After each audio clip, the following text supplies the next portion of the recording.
నమస్తే. తెలుగు రాష్ట్రాల్లో చదువుల దందా పబ్లిక్ గా కొనసాగుతోంది. అందరికీ తెలిసే సాగుతోంది. అయినా ఇదేంటని అడిగేవాళ్లు లేరు, ఆపేవాళ్లు అంతకన్నా లేరు. నిరుద్యోగులు ఎవరైనా చిన్న కాలేజీలు పెట్టుకుంటే వాటి అంతు చూసే వరకు వదలట్లేదు కార్పొరేట్ మాఫియా. అటు ప్రభుత్వాన్ని ఇటు అధికారుల్ని మేనేజ్ చేసి రెండు రాష్ట్రాల్లో యథేచ్ఛగా అరాచకం సాగిస్తోంది. అటు పిల్లల జీవితాలతోనూ ఆడుకుంటోంది. మార్కుల సాధన, ర్యాంకుల పంటే లక్ష్యంగా అర్థమైనా కాకపోయినా, సౌకర్యంగా ఉన్నా లేకపోయినా స్టూడెంట్స్ బుర్రల్లో పేజీలకు పేజీల్ని కుక్కేస్తోంది. బట్టి చదువు చెప్పడానికి లక్షల్లో ఫీజులు వసూలు చేస్తూ తల్లిదండ్రుల శ్రమను దోచుకుంటోంది. దీనికి సంబంధించి ఇవాళ ప్రత్యేక చర్చా కార్యక్రమానికి వెళ్దాం. మనతో ప్రొఫెసర్ నీరదారెడ్డి ఉన్నారు, విచారణ కమిటీ చైర్పర్సన్ ఆమె. నమస్కారం అండి నీరదారెడ్డి గారు. అలాగే సిద్ధేశ్వర్ గారు, ప్రైవేటు జూనియర్ కాలేజీల సంఘం సభ్యులు. నమస్కారం సిద్ధేశ్వర్ గారు. ఇంకా కొంతమంది గెస్టులు కూడా మనతో డిస్కషన్ లో జాయిన్ అవుతారు. నీరదారెడ్డి గారు, ముందుగా మీతో మొదలు పెడితే కనుక 2001లో మీరు ఒక కీలకమైన నివేదిక ఇచ్చారు ఈ కార్పొరేట్ కళాశాలల్లో కొనసాగుతున్న దందాకు సంబంధించి. యాక్చువల్గా దానికన్నా ముందుకు వెళితే అసలు 1983లో ఎంసెట్ మొదలైనప్పటి నుంచే ఈ ప్రక్రియ మొదలైందంటారా? అంతకుముందు ఇంత కార్పొరేటీకరణ అయిపోలే పరిస్థితి లేదనుకుంటా కదా విద్యా వ్యవస్థలో? మొదటి నుంచి ఉందండి. ఈ కార్పొరేట్ కమర్షియలైజేషన్ ఆఫ్ ఎడ్యుకేషన్ అనేది కొద్ది మాత్రంగానే ఉండేదేమో, కానీ మేజర్ ఆర్గనైజేషన్స్ ఏవైతే వచ్చాయో, సొసైటీస్ వచ్చాయి, ఎడ్యుకేషన్ సొసైటీస్ వచ్చాయి, రిజిస్టర్ చేసుకున్న తర్వాత for example Chaitanya junior college అని, నారాయణ, వికాస్ ఇట్లాంటివన్నీ కొన్ని చాలా వచ్చాయి కాలేజీలు. వాటి కింద ఉన్న క్యాంపసెస్ చాలా ఎక్కువ ఉన్నాయి. అప్పటికే కమర్షియలైజేషన్ అయిపోయింది. దాన్ని ఒక బిజినెస్ గా ట్రీట్ చేయడం మొదలు పెట్టారు. కాకపోతే ఆత్మహత్యలు అంటూ జరగడం మొదలు పెట్టాయి అన్నమాట ఈ కాలేజీల్లో. అప్పటి నుంచి స్టూడెంట్ ఆర్గనైజేషన్స్ చాలా పాజిటివ్ యాక్టివిజం కింద వాళ్ళు లేవనెత్తిన క్వశ్చన్స్ కి ఈ రకమైన ఒక కమిటీ వేసింది అనమాట. అప్పటి గవర్నమెంట్ కర్ణం రామచంద్రరావు గారు, ఎడ్యుకేషన్ మినిస్టర్ ఫర్ యాక్చువల్ గా ఈ కార్పొరేట్ కళాశాలలో సూసైడ్ అటెంప్ట్స్ కానివ్వండి, లేకపోతే సూసైడ్ స్టార్ట్ అయిన తర్వాత కమిటీ ప్రపోజ్ అయిందా? సూసైడ్లు అవుతూ ఉంటేనే ఇది వేసారనమాట, కమిటీ వేశారు. Minister for higher education, who's also the chairman of the intermediate board, ఆయన, నేను అప్పటికి vice chairman council, state education కౌన్సిల్లో ఉంటిని. నన్ను చైర్మన్ చేసి మిగతా 11 మందిని నామినేట్ చేస్తే 6 దాంట్లోంచి తప్పించుకున్నారు, 5 మాత్రం మిగిలామన్నమాట. రాలేదు. They wanted to avoid and then they avoided, that's all, for various reasons. It is one way doing favor to the corporate colleges, right? I don't know, maybe could be private reasons also. They have not attended that. There was one nutritionist actually in that, because students claimed ఏం చేశారంటే వీళ్ళకి ఆరోగ్యకరమైన భోజనం పెట్టడం లేదు, హాస్టల్లో దుర్భర పరిస్థితి ఉంది అని అన్నప్పుడు న్యూట్రిషనిస్ట్ని పెట్టారనమాట వాళ్ళు, టు ఫైండ్ అవుట్ వెదర్ వాళ్ళు ఇచ్చే ఫుడ్ సక్రమంగా ఉందా లేదా, న్యూట్రిషన్ ఫుడ్డా, క్లీన్ ఫుడ్డా అనేది దాని కొరకు ఒక న్యూట్రిషనిస్ట్ పెట్టారు.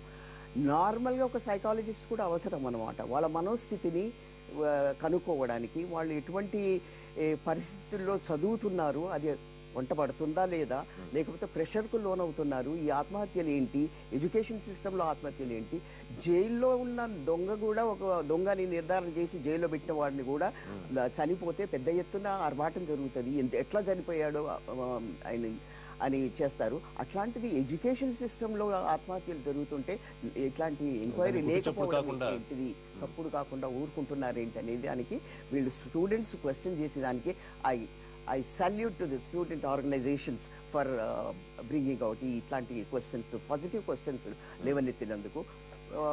అప్పుడు నన్ను వేశారండి. I was the chairman of the evaluation committee for this junior college. Committee nominate చేసినప్పటి నుంచి మీరు రిపోర్ట్ ఇవ్వడానికి మధ్య ఎంత టైం పట్టింది నీరదారెడ్డి గారు? ఏమన్నా ఈ మధ్యలో మీ మీద ఏమన్నా ఒత్తిళ్లు తీసుకొచ్చే ప్రయత్నాలు ఏమైనా జరిగాయా? ఒత్తిళ్లు తీసుకొచ్చారు. నేను ఏ ఒత్తిళ్లు ఎవరు తెచ్చారనేది చెప్పదలుచుకోలేదు. ఒత్తిళ్లు తీసుకొచ్చారు, నన్ను భయపెట్టించారు.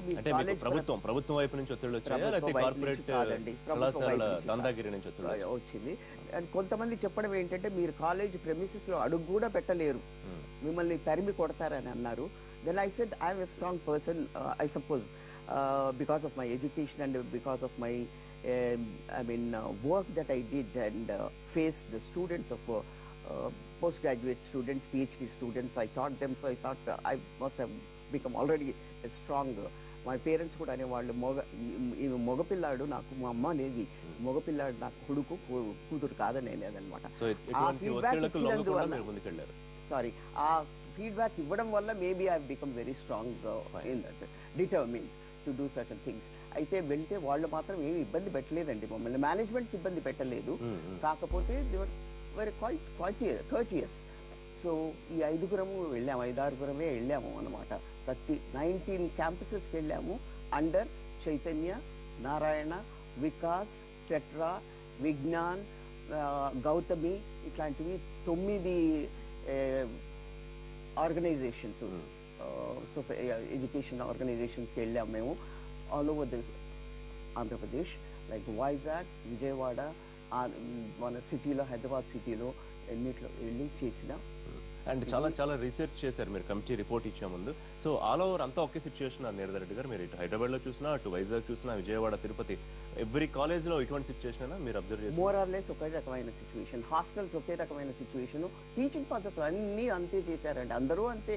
ఒకే మూసబోసినట్టు వాళ్లకు ఇదే ఆబ్జెక్టివ్ అన్నట్టు, కమర్షియలైజేషన్ ఆబ్జెక్టివ్ అన్నట్టు చేసినటువంటి ప్రక్రియ ఇది. ఇది జూనియర్ కాలేజ్ అని అంటే 2 years of intensive education of science to get into professional colleges like medicine and engineering, pharmacy and all other colleges.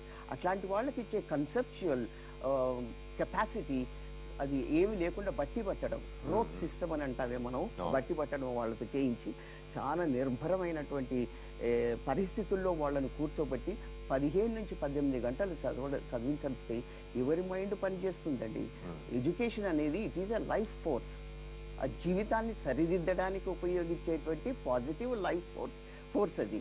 అట్లాంటి దాన్ని నిర్బంధంలో కాదు. ఎడ్యుకేషన్ వెరీ కీలకమైన దశ ఇంటర్మీడియట్ అనేది, కరెక్ట్ గా అప్పుడే వీళ్ళు ఒక నిర్బంధంలోకి వెళ్ళిపోతున్నారు. ఇంకా డీటెయిల్ గా డిస్కస్ చేద్దాం. సిద్ధేశ్వర గారు మీరే ఉంటారు, విద్య అనేది ఉన్నతంగా అందించాల్సిన ఒక విద్యా సంస్థలు అదే ఉద్దేశంతో పెట్టుకుని, బట్ దాన్ని పూర్తి స్థాయిలో కమర్షియలైజ్ చేసి కార్పొరేటీకరించి ఇప్పుడు ఎట్లాంటి సిచ్యువేషన్ ఉందో మనం చూస్తాం.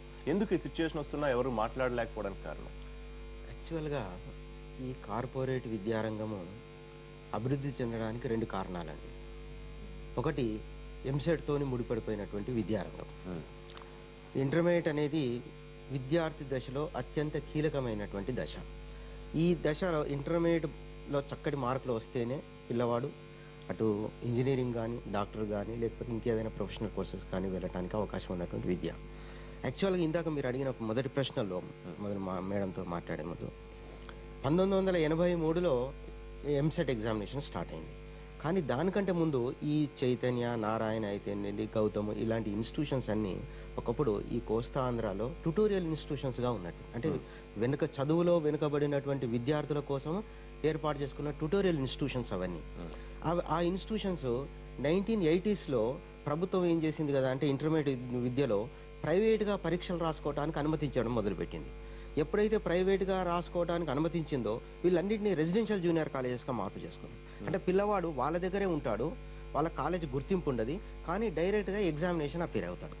ఈ రకంగా అవి ప్రైవేట్ రెసిడెన్షియల్ కాలేజెస్గా మారినాయి. ట్యుటోరియల్ ఇన్స్టిట్యూషన్స్ కాస్త రెసిడెన్షియల్ కాలేజెస్ అయినాయి. ఈ రెసిడెన్షియల్ కాలేజెస్ తర్వాత ఏమైనాయంటే 1997లో మొత్తం పేపర్ లీకేజ్ అయింది. ఇంటర్మీడియట్ ఎడ్యుకేషన్కి సంబంధించిన అన్ని పేపర్లు లీక్ అయినాయి. రామబ్రహ్మం కేసు బహుశా ఐడియా ఉంటుంది. ఆ కేసు అయిన తర్వాత ఏం చేశారు అంటే అప్పటి ప్రభుత్వం ఈ కాలేజెస్ అన్నిటినీ కూడా, అప్పట్లో కొన్ని కాలేజెస్ వాళ్ళు ఇన్వాల్వ్ అయినారనేటి మనం పేపర్లలో చదివాము, రిపోర్ట్స్ చదివాము. ఆ తర్వాత ఈ కాలేజెస్ అన్నిటినీ కూడా ప్రభుత్వ గుర్తింపు ఇవ్వడానికి ముందుకొచ్చింది. దాంతో ఇవన్నిటిని కూడా వాళ్ళు గుర్తింపు తీసుకున్నారు. అంటే రెసిడెన్షియల్ కాలేజెస్ కాస్త డే కాలేజెస్ కింద మార్చుకున్న తర్వాతనే వీటి విస్తరణ మొదలైంది. వాళ్ళకు వచ్చే ర్యాంక్స్ అన్నిటినీ పబ్లిష్ చేసుకోవడము, స్టేట్ వైడ్గా పబ్లిష్ చేయడము. ఆ స్టేట్ వైడ్గా పబ్లిష్ చేసినటువంటి ర్యాంక్ను చూసి పిల్లవాళ్ళు, విద్యార్థులు తల్లిదండ్రులు జనరల్గా మోసపోతారు. ఆ కాలేజీలో ఎంతమంది విద్యార్థులు వచ్చారు, ఎంతమంది పాస్ అవుతున్నారు అనేది జనరల్గా ఎవరైనా చూడం. మనం పేపర్లో వేసేటువంటి 1000 మంది విద్యార్థులకు ఎంసెట్ కోచింగ్ ఇస్తే అందులో 10 మందికి వస్తారు, 10 మందికి వస్తున్నాయి. ఇప్పుడు ఉన్నటువంటి సిచ్యువేషన్లో వాళ్ళ దగ్గర 1,00,000 మంది విద్యార్థులు ఉన్నారు. ఒక్కొక్క కాలేజీలో 1,00,000 మంది. 1,00,000 మందిలో 10,000 మందికి ర్యాంకులు రావడం అనేది గొప్ప విషయం ఏం కాదు అది. కాబట్టి వాళ్ళు మీరు యాడ్స్ కూడా మీరు చూసే ఉంటారు. 10లో 10 ర్యాంకులు, 100లో 20 ర్యాంకులు. ఈ రకమైన పబ్లిసిటీ చేస్తే ప్రజల్లో టెంప్టేషన్లో మోసపోతున్నారు. వాళ్ళు మోసపోయి అందులో జాయిన్ అవుతున్నారు. కానీ నాణ్యమైన విద్య కొద్ది మంది మాత్రమే దొరుకుతుంది, మిగతా 90% మంది విద్యార్థులు వెనకబడిపోతున్నారు. రైట్, ఇంకా దీని గురించి డీటెయిల్ గా డిస్కషన్ లోకి వెళ్దాం. ఒక చిన్న బ్రేక్ తీసుకుందాం. బ్రేక్ తర్వాత అసలు ఎంసెట్ నిర్వహణ అనేది కార్పొరేట్ కాలేజీల కోసమే జరుగుతోందా, అసలు ఇప్పుడు ప్రస్తుత పరిస్థితుల్లో ఎంసెట్ ఎంత వరకు అవసరం అనే దానికి సంబంధించి డిస్కషన్ లోకి వెళ్దాం. Stay tuned.